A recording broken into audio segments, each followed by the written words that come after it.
Shrimp bucket tayo today, guys. Let's eat! Joys to the world! Sheesh, ang sarap. Ang in-order namin palagi na sauce ay Mardi Gras. Ang lakas ng loob! Naka-white shirt. Lemon, salt, and pepper.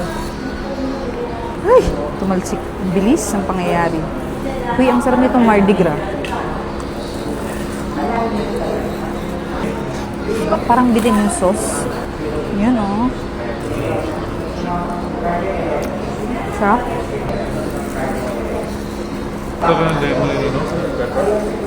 Lemon, salt, pepper, guys. Kesa sa suka, mas masarap siya. For me, salted egg wings. Init. Sarap. Tsura nung rice ni Kevin, parang mabibitin siya. Sheesh.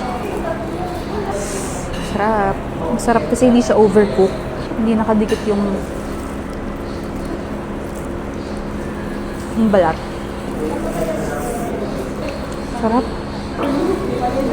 Sauce pa lang, ulam na. Sarap yung salted egg. At saka crunchy yung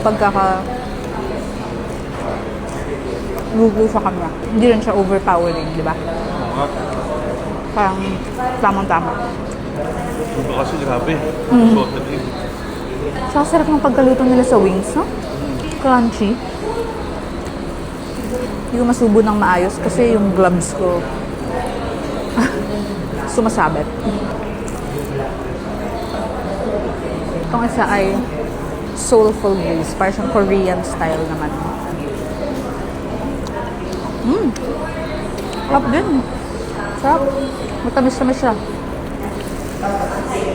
Sarap. Sobra. Thank you. Mga sausage bits.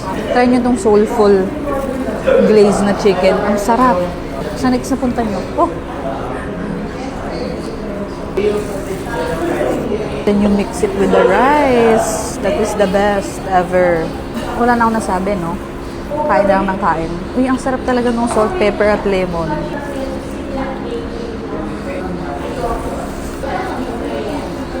Actually, masarap din yung calamansi iced tea nila. Pero haluan nyo ng water kasi masyado matamis. Ay, ang sarap. Ang laki mura pag niluto mo to sa bahay, pero hindi mo naman ma-achieve. Tapos ka na? Bilis talaga kumain ni Kevin.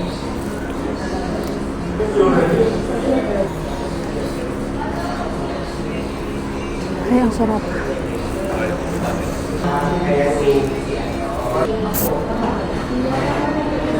Sa susunod magdadala ako ng gloves na fit sa kamay ko. Charing. So, sawan talaga nagpapasarap din eh. Last one. Last